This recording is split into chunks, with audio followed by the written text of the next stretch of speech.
The fluorescent lights buzz overhead like trapped wasps, a sound Elena Martinez has learned to filter from consciousness the way soldiers learn to sleep through incoming fire. She moves through Sacred Heart's ICU at 0600 hours, though she never thinks of time that way anymore, never thinks in military increments, never thinks at all if she can help it, and her hands find pulse points with the precision of a surgeon's laser. Radial artery. Carotid. Femoral when the bed space requires it. Her fingers know the exact pressure, the exact angle, the exact 2-second pause that tells her everything a monitor will confirm 30 seconds later. The antiseptic smell is sharp enough to cut a chemical wall between the living and the dying, and Elena breathes through her mouth to keep it at arm's length. She checks the 4 lines on bed for first. The dialysis patient, 72, kidney function declining in a way that looks like surrender on the charts. Elena adjusts the flow rate, not because the resident ordered it, but because the numbers tell her to. The bag hangs at precisely the right angle. The tubing has no kinks. Everything moves the way it should move when someone understands that pain is information and information saves lives. She doesn't hum. She doesn't chat with the other nurses who arrive for day shift, rolling their eyes at the early morning cold that Sacred Heart's climate control can never quite defeat. She simply works. That's what they see. Just a quiet nurse in scrubs, efficient enough, unremarkable enough that even her limp, the left leg, the slight catch at the knee when she's been on her feet too long, barely registers as worth noticing. What they don't see is the way her body moves through the ICU like she's reading a tactical map, her feet always positioned for the fastest exit from any room, her back never quite to a door, her awareness of every monitor, every beeping machine, every potential crisis unfolding in real time. It's not paranoia. It's training. 12 years of it. 3 tours of it.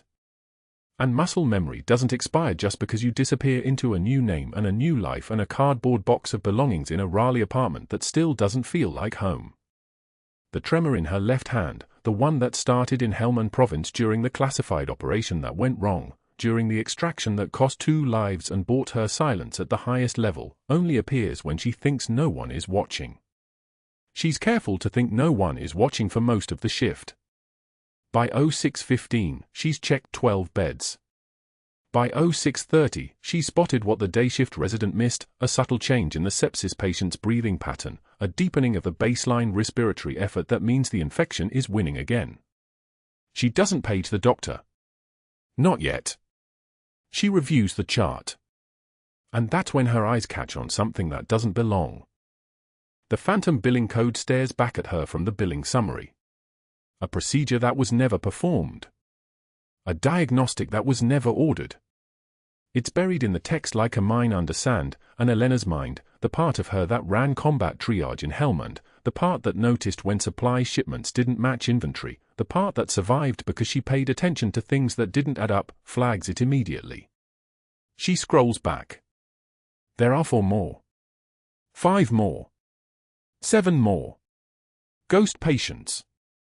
Beds that were never occupied, procedures that were never done, medications that were never administered but were billed to insurance at full rate.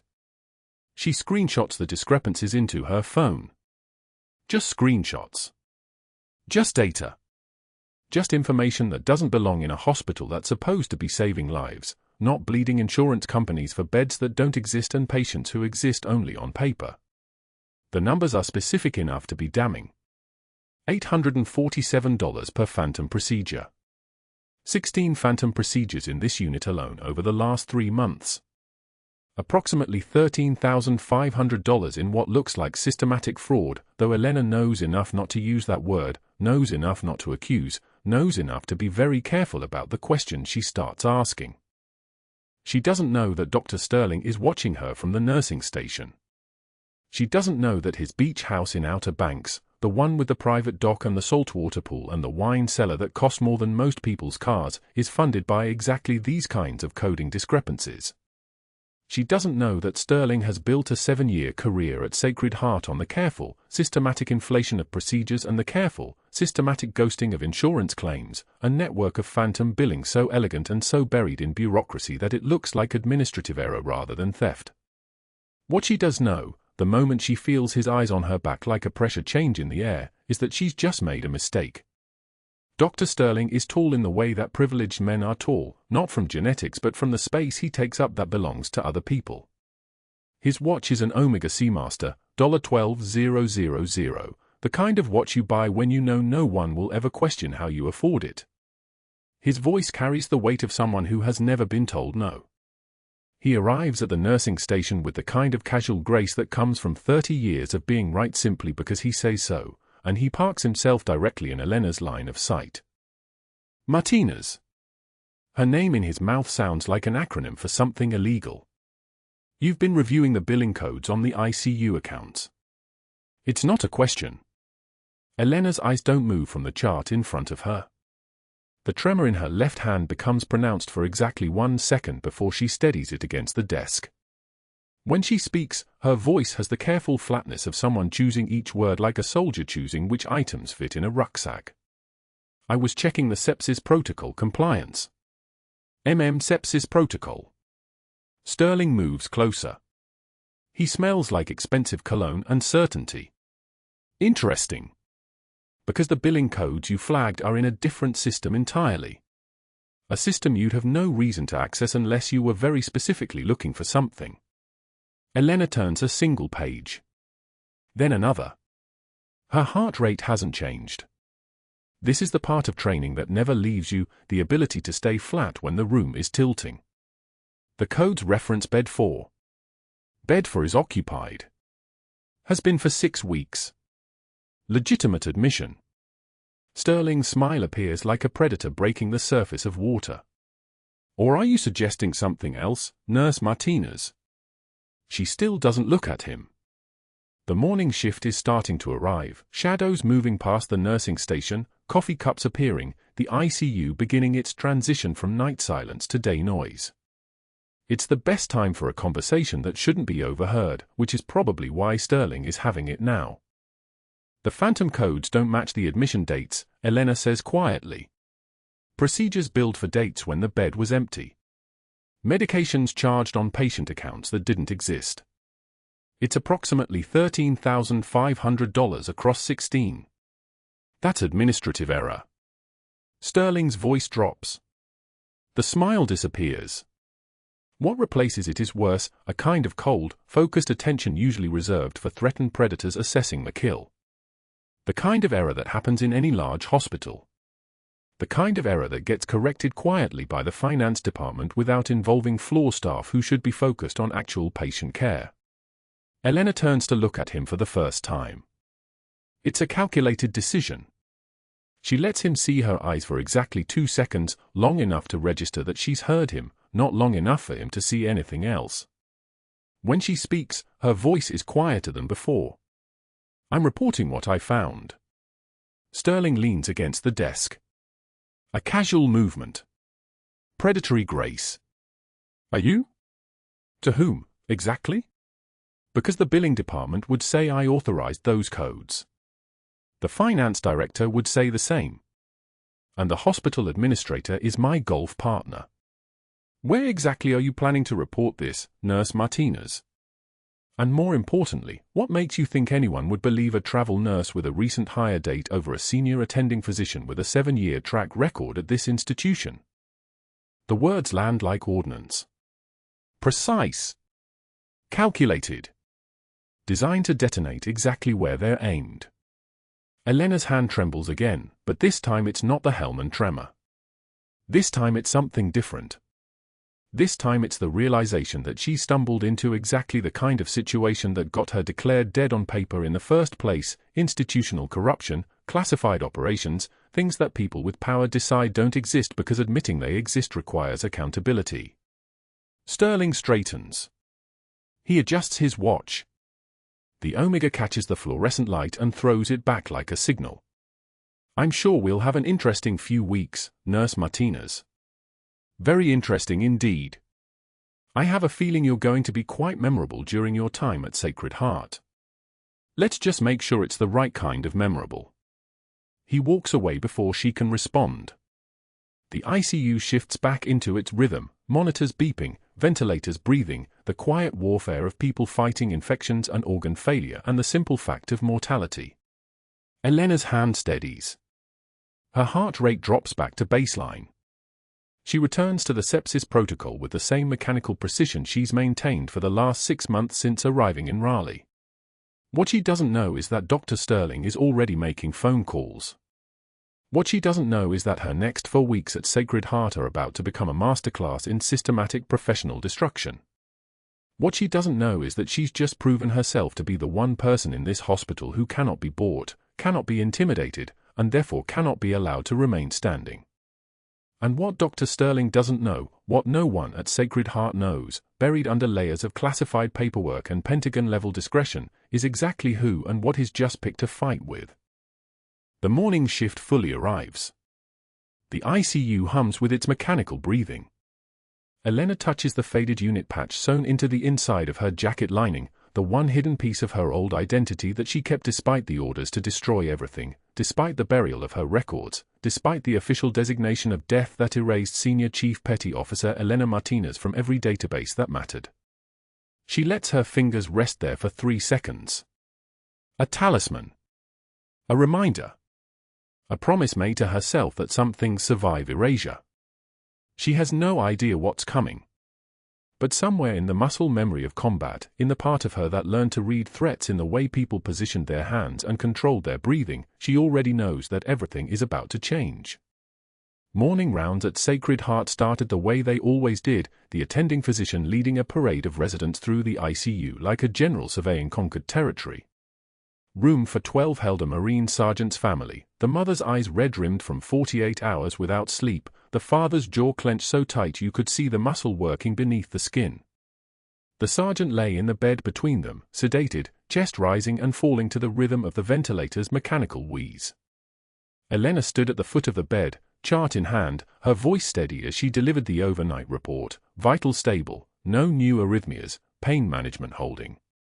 Dr. Sterling entered behind her, not beside her, but behind, the way predators circle prey they've already marked. "Nurse Martinez," he said, loud enough that the mother's head lifted. "Perhaps you could explain to everyone why someone with your limited training thought it appropriate to suggest a pain management protocol."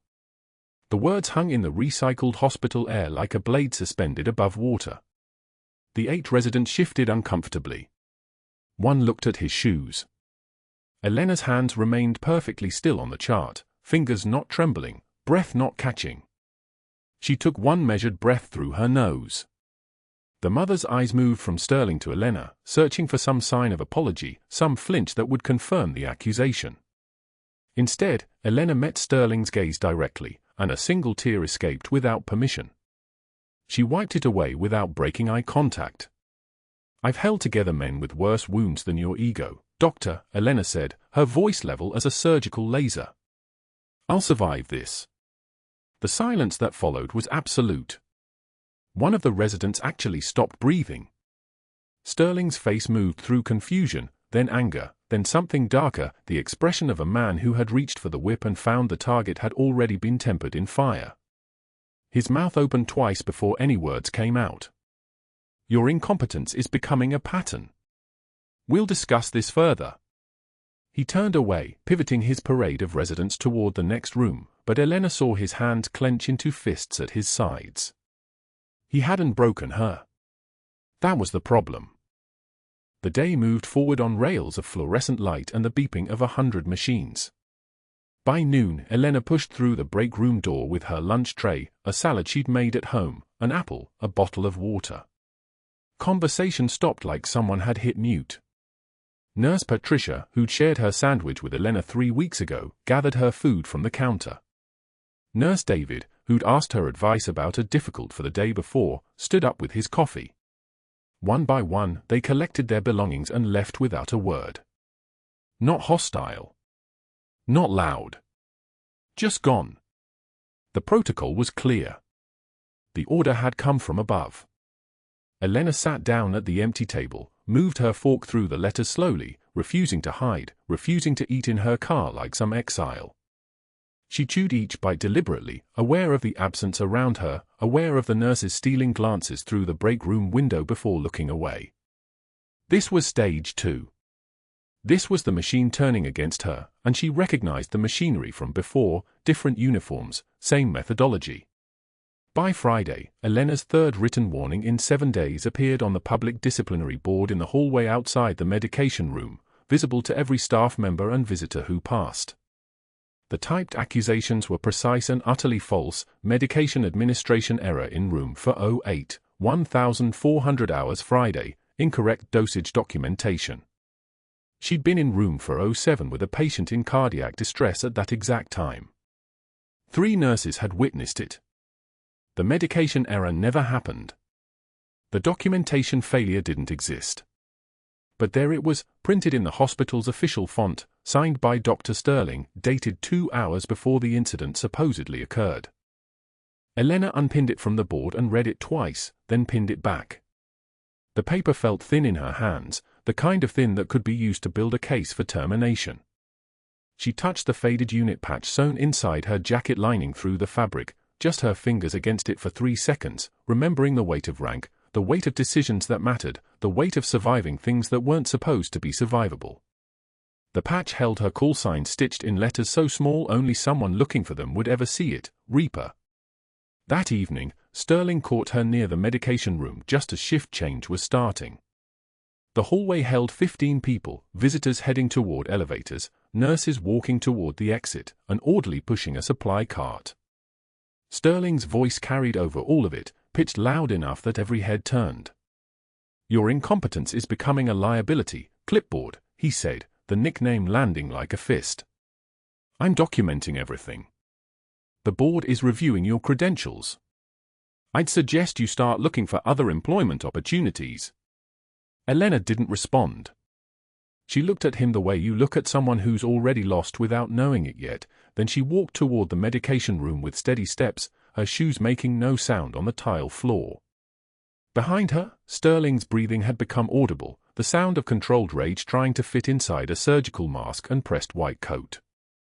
He'd thrown his heaviest punches and nothing had landed. She was still standing. She was still here. More importantly, she hadn't fought back. That was the thing Sterling didn't understand about trauma. It taught you that the world was far more dangerous than your ego.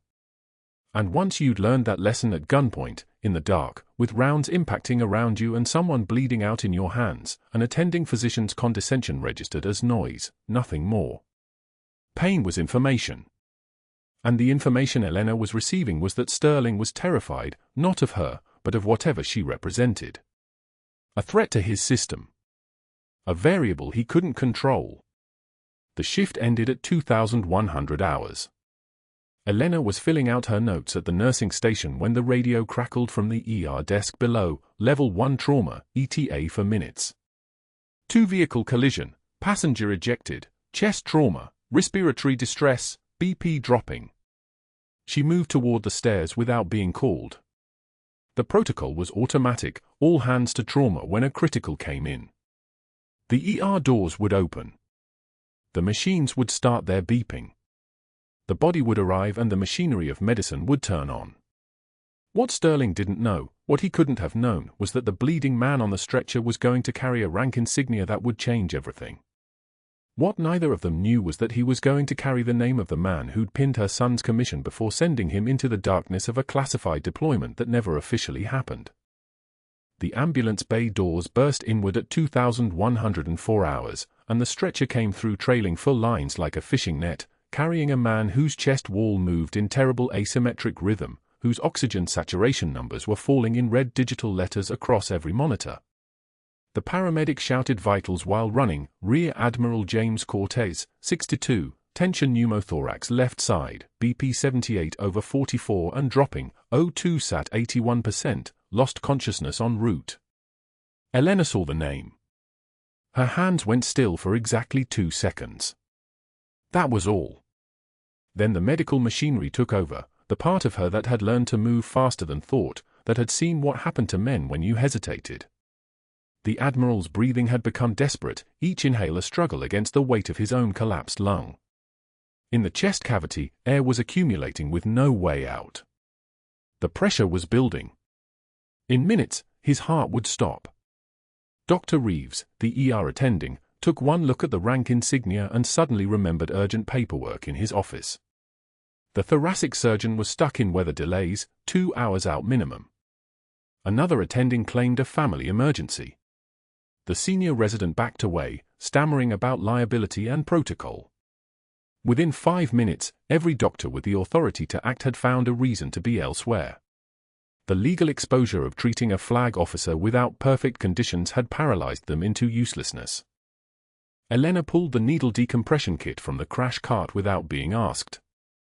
The plastic crinkled. A nurse whispered, "You'll be fired."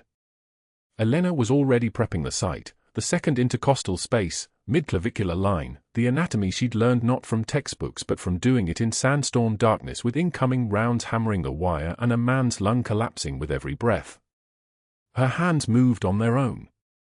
Muscle memory. The kind that survived even when everything else was destroyed. The Admiral's oxygen was dropping in red digital numbers, 81. 79. 76. She could feel the eyes on her, the paramedics knowing what she was about to do, the nurses torn between protocol and watching a man die, the security guard standing by the doors who'd been told to watch her. She took the needle and positioned it. The Admiral's eyes were unfocused, consciousness slipping. Elena leaned close enough that only he could hear. "Admiral Cortez," she said, her voice the same one that had talked wounded men through the pain of field surgery, through the terror of waiting for evacuation, through the dark hours when they weren't sure if they were going to live. "You're going to feel pressure. You're not going to die. Stay with me." And then she pressed the needle through the intercostal space, felt the resistance give way, and heard the hiss of air escaping, the sound of a collapsed lung reinflating, the sound of salvation arriving exactly 4 seconds before the moment it stopped being possible. The needle slid home. The hiss of air, that beautiful, terrible sound of a collapsed lung reinflating, told her everything. His breathing eased. Not good. But not dead. Not yet. Elena kept her hand steady on the needle, feeling the subtle feedback through her fingertips like sonar. 16 years since Helmand Province. 16 years since she'd done this in sandstorm darkness with rounds coming through the wire. Her muscle memory hadn't forgotten. Her hands never did. "Sir, that's the pressure relief," she said, her voice pitched low and level. "You're going to feel like you can breathe again." "That's correct. Don't move. I need you absolutely still." The Admiral's eyes, clouded with pain and shock, found her face. His hand reached out, trembling. She let him grip her wrist, anchor himself to something solid. That was good. That meant his nervous system was engaging. That meant he was still in the fight. The monitor beeped a steady rhythm. 02 sat climbing. 84. 87. 90. His color was still gray, but less gray than 30 seconds ago. The tension pneumothorax was a one-way valve, air had been collapsing his lung and compressing his heart with every breath he took. Now the valve was broken. Now he had time. But only if the thoracic surgeon arrived before something else went wrong. Elena reached for the portable chest X-ray machine without looking away from him. "I'm Dr. Martinez," she lied, because a lie was faster than credentials right now. "I'm going to confirm the needle placement, and then we're going to get you upstairs. Surgery's waiting. You're going to walk out of here." She didn't know that yet. But lying was also kindness sometimes. The X-ray came back in 40 seconds. Perfect placement. The needle was exactly where it needed to be, the air column visible alongside his heart like a ghost being slowly exorcised. She photographed it with her phone, evidence, documentation, the kind of thing that made people believe you later when they tried to say you were incompetent. That was when she noticed the phones coming out in the hallway. Dr. Sterling stood near the trauma bay doors, his back to her, his voice clipped and precise.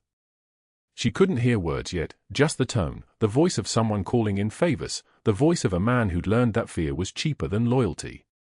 He was still in his golf shirt, still smelling of cologne and lunch club money. He looked small from here. Insignificant. The Admiral's grip on her wrist tightened. "Surgeon's coming." His voice was barely a whisper. "Surgeon's coming," Elena confirmed. Dr. Holloway from Duke. Best thoracic team in 3 states. ETA 45 minutes. Weather's delayed him, but he's moving. You just hold still and let me do the rest. She meant it. Whatever Sterling was doing on the phone, whatever wheels he was setting in motion, none of it mattered if she kept the Admiral breathing for 45 minutes. Crisis triage was hierarchy, the immediate threat got all your attention. Everything else was noise. The rain hammered against the emergency room windows like someone demanding entry. The ER doors kept sliding open with each ambulance arrival, wind gusting through, bringing the smell of wet asphalt and diesel exhaust. One of the paramedics had mentioned a 3-car pileup on I-40. The weather was turning everything into chaos.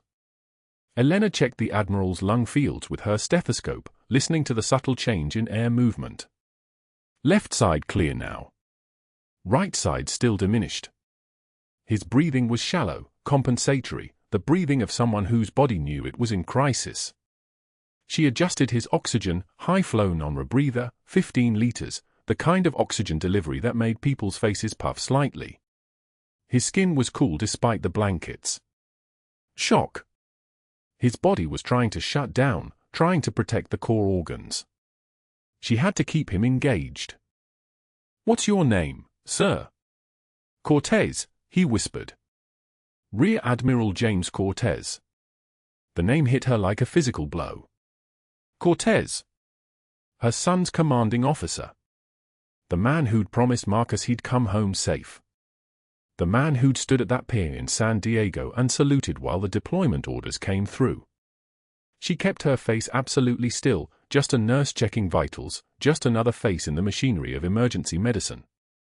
"Admiral Cortez," she repeated, her voice unchanged, "I'm going to need you to focus on your breathing for the next 45 minutes.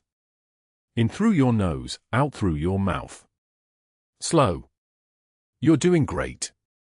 The hard part's done." She wasn't going to tell him she knew his name. She wasn't going to tell him that Marcus had sent her a single picture in 3 years, his command certificate, signed by Cortez, the Admiral's name printed in official navy blue. She wasn't going to tell him that seeing a flag officer bleeding in her ER while her son was still downrange, still in the fight, still exposed, had made her chest tight in a way that had nothing to do with medicine. The clock on the wall said 21:07. Surgery was 42 minutes away. Minimum. Elena positioned the Admiral so his collapsed side was elevated slightly. Positioning could help drainage if the decompression started to fail. She established a second for line in his left arm because one line wasn't enough for a flag officer in shock, and the second for was insurance she couldn't afford to lose. She typed in the fluid orders, 2 liters normal saline wide open, then reassess. Blood products staged if he started bleeding internally. Dr. Sterling passed the trauma bay entrance again. His phone was still against his ear. This time she caught fragments, liability exposure, 2-star officer, unqualified personnel. She didn't react. The mask stayed in place. The Admiral's eyes were tracking the ceiling now, fighting to stay conscious. That was the shock talking, the body's ancient system trying to pull him under into the mercy of unconsciousness. She reached down and squeezed his shoulder, just hard enough to feel like pressure, like anchor points. "Stay with me, Admiral. Eyes on me. What's my name?" "Dr. Martinez," he said, his voice fainter. "That's right. Dr. Martinez is right here. You're not going anywhere alone. Not on my watch." The phrase came out without intention, but it was true. 16 years underground, 16 years pretending to be ordinary, and this moment, this exact moment, was the only thing that made sense. This was what she'd trained for. This was what all those nights in Helmand meant. Not for recognition. Not for medals locked in boxes. But for this. For a man bleeding out on a stretcher at 21:09 on a Tuesday night, his heart running a race it was losing, his lungs struggling against the weight of gravity and trauma. She knew how to save him. Everything else could wait. The next 20 minutes blurred into rhythm. Monitor strips, oxygen saturation readings, the sound of the ventilator standing by in case he needed intubation. The rain kept coming, heavier now, drumming against the roof like a countdown clock. She positioned herself at the head of the bed, where she could see the Admiral's eyes and the monitors both, where she could react if his rhythm went wrong. His vital signs were precarious but stable. Blood pressure 94/58, low, dangerous, but not bottom of the barrel dangerous. Heart rate 118, fast but not yet uncontrollable. O2 sat holding steady at 92. The four fluids were starting to help his blood volume expand back into his vessels instead of pooling in shock. 30 minutes to surgery now. He could make it. She could hold this line. It was 21:42 when she felt the change in the ER atmosphere, the subtle shift that came when authority was present. The kind of quiet that meant something administrative had entered the building. She didn't look up, didn't break her focus on the Admiral's monitor strip, but she heard the voices at the trauma bay entrance. Two of them. Security, probably. The weight of their presence was unmistakable, the way power moved differently through air. Dr. Sterling's voice came next, and now his tone had changed. Now he sounded certain. The situation is resolved now that qualified personnel are present. The nurse should step away from the patient. Elena checked the Admiral's blood pressure one more time. 96/60. Climbing slowly. His color was improving. The decompression was holding. He was breathing better, fighting less, his body beginning to trust that the crisis might not kill him after all. She looked at the security guards, young men in blue uniforms, uncomfortable in the fluorescent light, probably just told to remove a disruptive staff member and not given any context. They looked at her with something between apology and authority. They didn't want to do this. But they would. The Admiral's grip on her wrist had loosened slightly as he stabilized, but his eyes were still on her, still tracking her movements with the focus of someone who'd learned to assess threat vectors in a fraction of a second. She saw the moment recognition flashed, not of her name, because he didn't know who she was, but of the way she'd moved, the way she'd given orders without stating them as questions, the way she'd handled the needle with muscle memory carved into her body by 16 years of practice. For just a moment, his eyes narrowed with something that looked like understanding. Elena stepped back from the bed with her hands visible, the way you moved when you were about to be escorted somewhere. The decompression needle was secure. The four was running. The monitors were stable. She'd done the impossible, held a two-star officer's life together while the system tried to shut her down. She'd bought him 40 minutes when he had 30 minutes before everything failed. Now she just needed to walk out. But she kept her eyes on the Admiral's face as the guards approached her. And she saw it happen, the moment a Navy officer, trained to read people and situations and threats, put together the pieces. The way she'd known his name. The way she'd known his wounds. The way she'd moved like someone who'd done emergency medicine in the dark. The way she'd held him like it mattered. The needle was already in her hands before her conscious mind caught up. 14-gauge angiocath. Muscle memory took over, the same motion she'd performed in a sandstorm outside Helmand Province with nothing but a field surgical kit and a dying Marine's chest cavity collapsing. That was 18 years ago. This was now. The difference was electricity and sterile packaging and a man with gold shoulder boards instead of blood-soaked camis. Admiral Cortez's oxygen sat at 62. His breathing was rapid and shallow, the sound of a drowning man pulled halfway from water, still fighting for air that wasn't getting into his lungs. Tension pneumothorax. A collapsed lung pressing on his heart like a fist closing around an organ she'd spent her career learning to protect. Around them, the ER had gone hollow. Every attending physician had suddenly found reasons to be elsewhere. Liability. Risk. A flag officer without perfect conditions was a lawsuit waiting for the right lawyer. Elena had stopped waiting for perfection the day she signed the enlistment papers in 2006. She prepped the site at the second intercostal space, mid-clavicular line. Her hands were steady, not because she was unafraid, but because she'd learned fear was information, not instruction.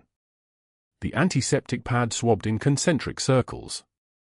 Her fingertip found the space between the ribs the way a pianist finds middle C without looking. The needle went through skin, through the wall of muscle, past the pleural membrane. There. The hiss of air escaping sounded like a held breath finally released. 78. 82. 88. The oxygen climbed the monitor like a lifeline being thrown to someone going under. Admiral, can you hear me? Her voice was pitched low, steady as a metronome, the same tone she'd used when rockets hit the wire outside Bagram. Not calm.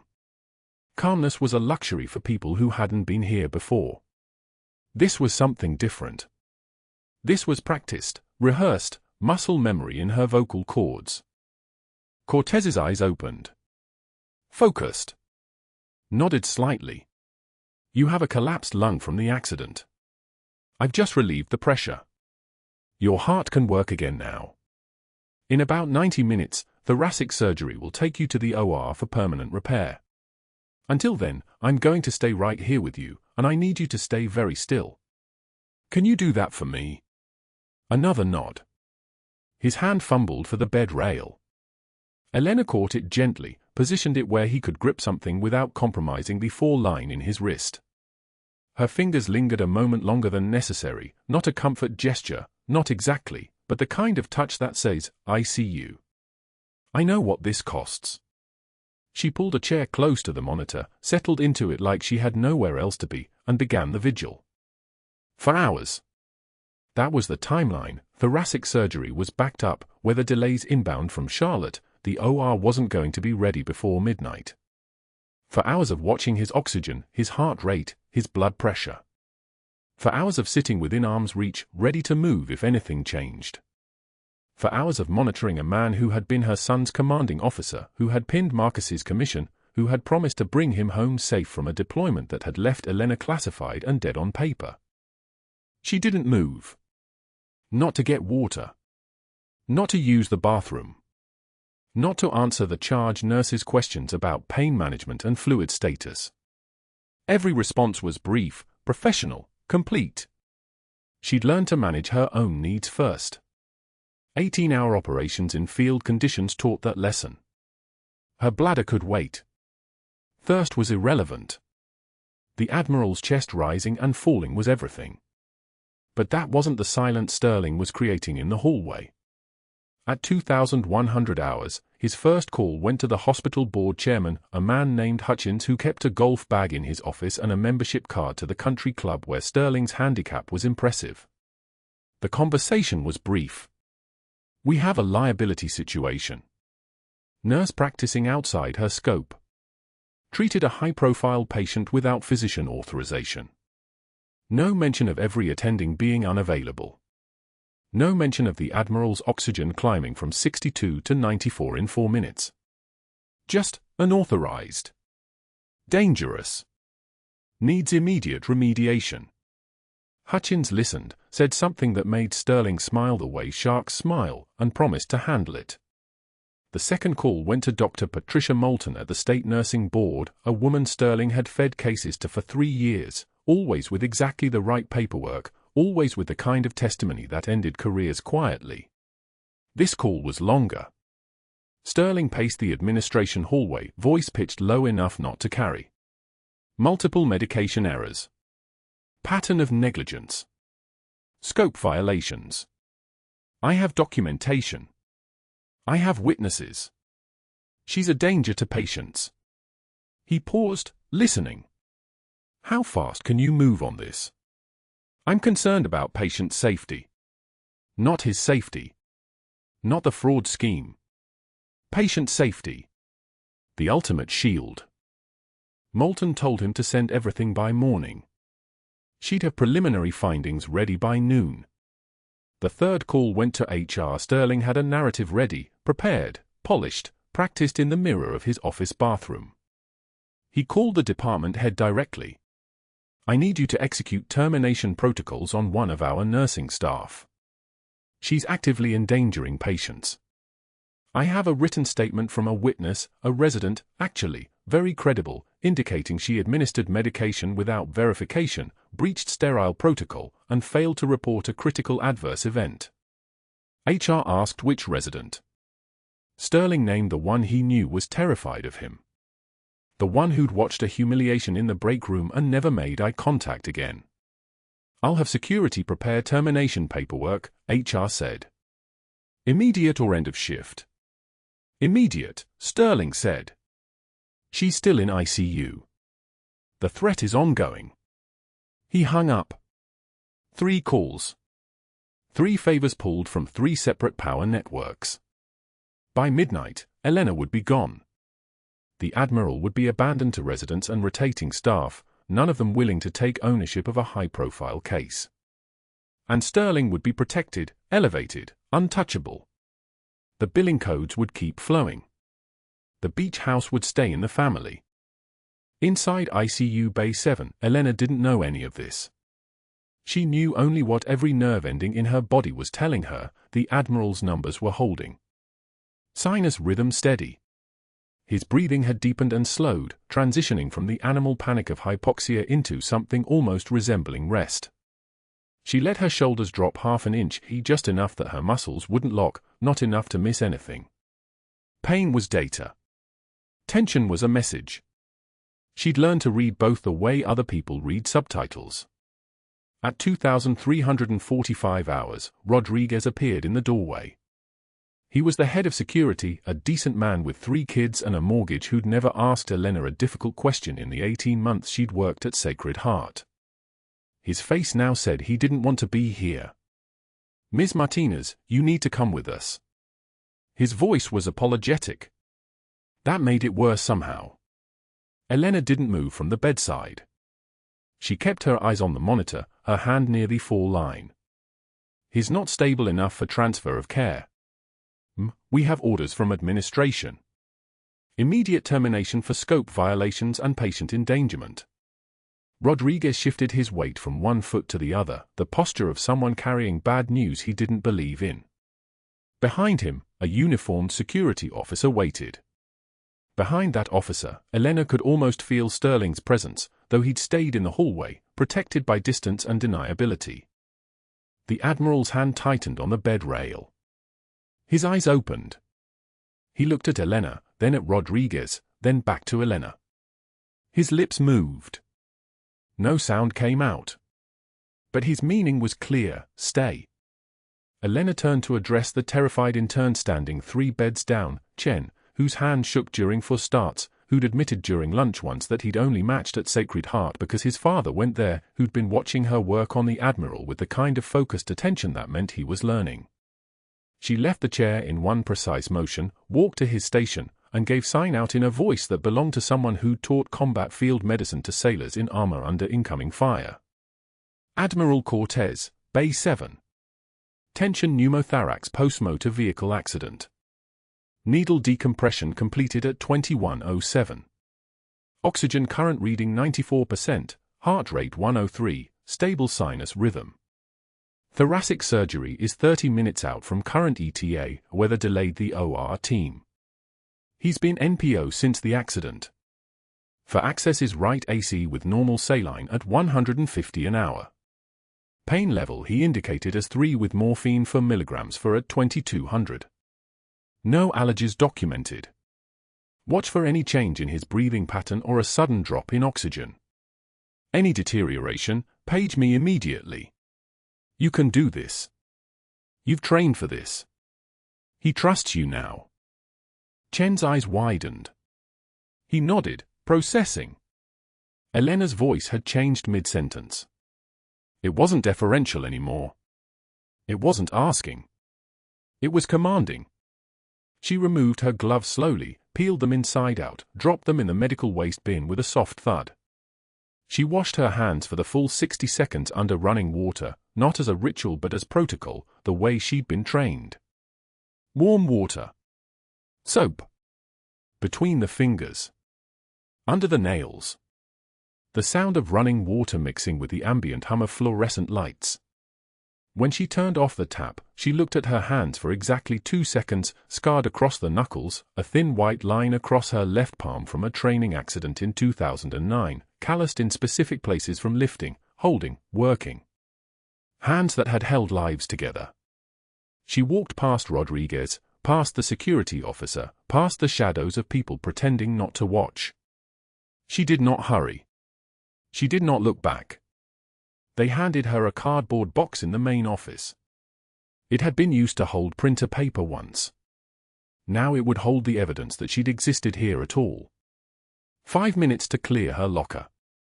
Elena moved with the efficiency of someone who'd packed a deployment duffel in the dark more times than she could count. The cracked mug with "World's Okayest Nurse" printed on it in fading letters, a gift from Marcus's first deployment, something she'd looked at every morning.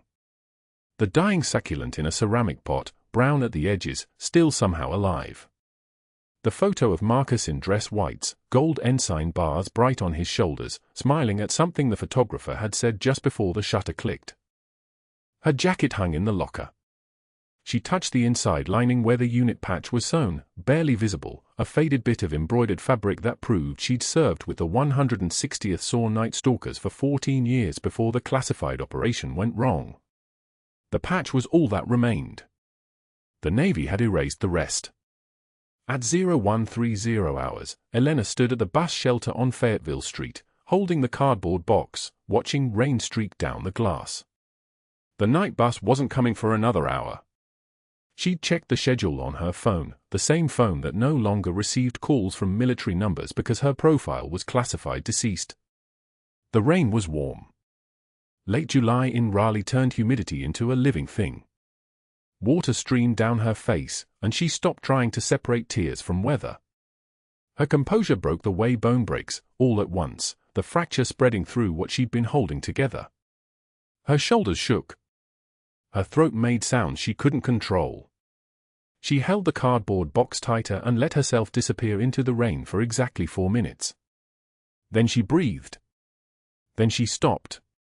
Then she touched the unit patch one more time, the only proof she'd ever been a warrior at all.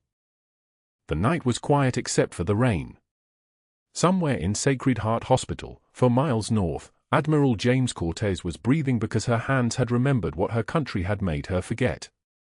Somewhere in that same building, Dr. Sterling was checking his phone, already confident that the problem had been solved.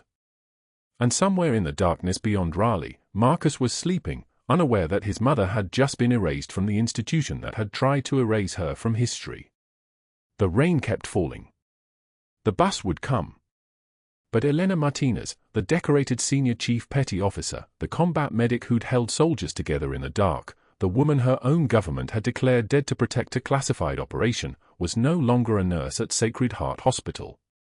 She was unemployed at 0130 hours on a rain-soaked July morning, holding a box of broken things and a photo of a son she hadn't seen since 2011. What she didn't know was that Admiral Cortez was already making phone calls from his hospital bed, that Marcus had been notified of his commanding officer's accident, that wheels were already turning in motion at installations across 3 time zones. What she didn't know was that her disguise was about to shatter in ways that would make every person at Sacred Heart question every assumption they'd ever made about the quiet nurse who asked too many questions about billing codes. But first, there was the rain. And the bus. And a long night of waiting for a dawn that might never come. The rain hammered the parking lot like artillery fire at 1 in the morning. Elena stood at the bus stop on Medical Center Drive, her cardboard box clutched against her chest like a newborn. Inside it, a cracked coffee mug that read "World's Okayest Nurse" in faded letters, a dying succulent with brown-edged leaves, and a photograph of Marcus in his dress whites, his face frozen in the ceremony that had taken him from her. The mug had been a gift from the ICU nurses for years ago, back when they still spoke to her.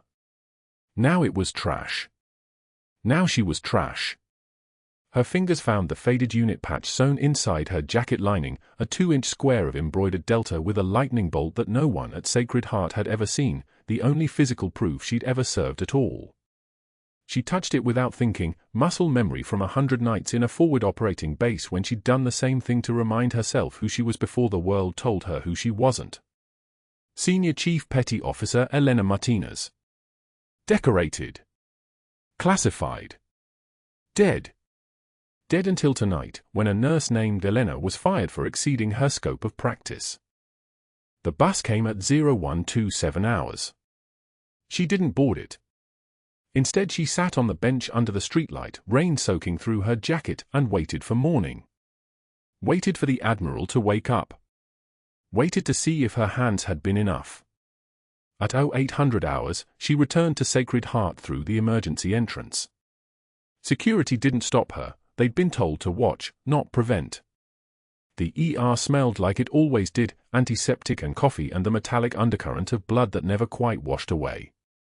Her stethoscope was exactly where she'd left it, coiled on the desk outside the trauma bay, the metal chest piece still warm from her last patient assessment. She'd performed that 4-hour vigil with Cortez while wearing it, listening to his breath, checking the subtle changes in his rhythm, feeling for the exact moment his body began to stabilize. She picked it up slowly. The weight of it in her hand felt like a farewell. Elena. His voice cut through the morning sounds of the ER, monitors beeping, ventilators wheeling, the soft shuffle of night shift preparing for day shift handoff. Admiral Cortez stood in the doorway of the ICU holding onto a rolling 4-pole with one hand, his hospital gown gaping in the back, his face still the color of old parchment but his eyes sharp. Focused. Those eyes had seen combat in 3 theaters. They saw her now. Elena. Come here. She didn't move. Couldn't move. Had no reason to move. The termination papers were already signed. Her clearance was already revoked. Her name was already erased. The Admiral didn't wait. He moved toward her with the careful steps of a man whose chest had been cracked open and reassembled by surgical precision. His left hand reached out and grabbed her wrist. Not hard. Just firm enough that she couldn't pretend she didn't feel it. Reaper, he whispered. One word. That was all. Reaper. The ICU went dead silent. 2 minutes later, the elevator doors opened and Marcus stepped out in dress blues, his cover tucked under his left arm, his uniform pressed so sharply it could cut glass. He was tall like his mother, broad-shouldered like his father, but his eyes were all Elena. He stopped when he saw her standing there holding a stethoscope in her right hand and a cardboard box in her left. Senior Chief Petty Officer Martinez, he said, and his voice cracked on the rank. Just that. Just her name. Just the recognition of who she actually was. The words came after that like rounds from an M4, one after another without pause. A pale resident with trembling hands read from a hastily pulled military file while standing in the ICU hallway, multiple deployments, 2003 through 2015. Combat Medical Specialist, 5th Special Forces Group. 3 nominations for Valor Under Fire. Extraction Specialist, Task Force 121, Helmand Province. The resident's voice dropped. She was classified Level 1. Above my clearance to even be reading this file. A man in a SEAL Team 10 deployed from Coronado, who flew in at dawn because the Admiral had made a single phone call, named Elena's decorations one by one while Dr. Sterling watched from his office window, his face draining of color like someone was opening a drain. Bronze Star with Valor, the SEAL said. His voice was steady as a burial flag. 2nd Bronze Star with Valor. And the Navy Cross. He paused. Let that last one breathe. Navy Cross. That's not something you get for routine medical care. Then the FBI liaison. Calm. Federal. The voice of a man who'd been waiting for this moment since the moment Sterling had made his calls. Senior Chief Martinez was declared deceased on November 12, 2015, following the extraction of a compromised intelligence asset from a Taliban-controlled region of Helmand Province. Her sacrifice was classified at the highest levels pending the resolution of ongoing operations. Until tonight, her family had no knowledge that she'd survived, and she had no legal identity to claim the life she'd saved. Dr. Sterling terminated her employment approximately 18 hours after that saved life woke up and remembered her name. Sterling opened his mouth. Closed it. Opened it again. No sound came.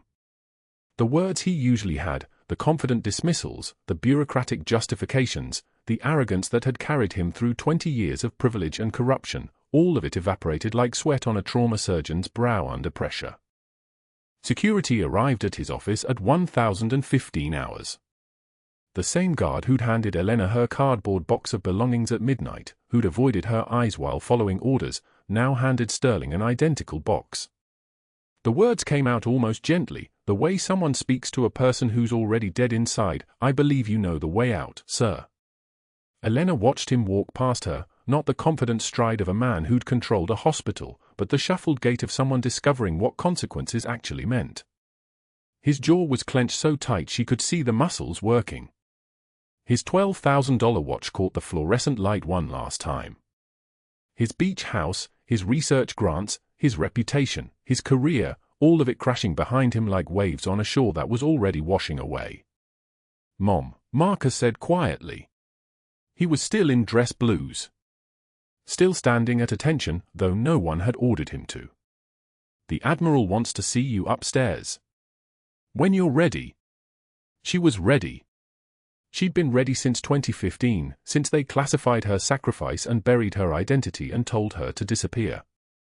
She was ready. But first she needed to work. 6 months later, Elena pushed a wheelchair down the corridor of the Veterans Affairs Medical Center in Raleigh with the steady competence of someone who'd been doing this for 18 years, which she had. The wheelchair carried a 34-year-old Marine corporal who'd lost both legs to an IED outside Kandahar 7 months ago. His name was Riley. He didn't know that the woman pushing him was a senior chief petty officer with a Navy Cross. He only knew that when he woke up at 3 in the morning screaming about the pain that didn't exist anymore, she sat in the chair beside his bed and said, "I know what that feels like." The ghost of what was supposed to be there. Pain is information. And sometimes the information is just that you survived. She wore her uniform now on Veterans Day. The Navy Cross hung precisely at her chest, the ribbon the color of a dangerous sky. 2 bronze stars with valor flanked it like sentinels. Her name tape read Martinez and her rank tape read Senior Chief Petty Officer, and she walked through the VA hospital like she'd walked through patrol bases in Helmand Province, present, alert, ready for the worst and hoping for better. Marcus visited monthly, rebuilding what the classified world had stolen from them, word by word and silence by silence. One afternoon he came in and told her he'd seen Sterling outside a strip mall on Capitol Boulevard, selling supplemental insurance policies from a folding table. The expensive watch was gone. The arrogance was gone. He'd approached customers with the desperate friendliness of someone working on commission, and Marcus had walked past without acknowledging him. Elena touched the faded unit patch, now framed on her wall at home beside Marcus's photo in his dress whites. She felt nothing when she heard about Sterling, not satisfaction, not vindication, just the exhausted clarity of someone who'd learned long ago that the worst punishment is becoming exactly what you feared, and then having to live with it. A young Marine lay in her ICU 3 weeks later, struggling with phantom limb pain and the newer struggles that came with knowing you'd survived when others hadn't. He saw the Navy Cross and asked her story. Elena sat at his bedside with the same steady presence she'd brought to 4 hours of needle decompression and emergency stabilization and the kind of medical courage that requires no orders. "You don't need a badge or a gun to be a warrior," she told him, her voice like a tank idling in a garage, low, controlled, absolutely certain. "You just need to stand your ground when everyone else walks away. I've held together men with worse wounds than the ones you're carrying. I know what it means to survive classified. I know what it means to come back from somewhere the government says you never went. And I'm still here. So are you. That's not random. That's not luck. That's warrior." The rain cleared outside the VA hospital windows. The Raleigh sky opened up into the kind of blue that comes after storms have done their worst. Elena Martinez went back to work, her stethoscope around her neck, a unit patch framed on her wall, her son's photograph on her desk, and her hands steady as they'd always been, hands that had held lives together in the dark, hands that had saved an admiral when everyone else walked away, hands that knew exactly what it meant to be decorated and classified and fired and vindicated and absolutely, completely certain of who she actually was. If you haven't already, please subscribe to the channel and hit the notification bell so you don't miss stories like this one. Leave a comment and let us know, what would you have done if you'd been Elena? Have you ever been underestimated by someone who had no idea who they were actually standing next to? Like this video and check out our other segments in this series. Thank you for watching.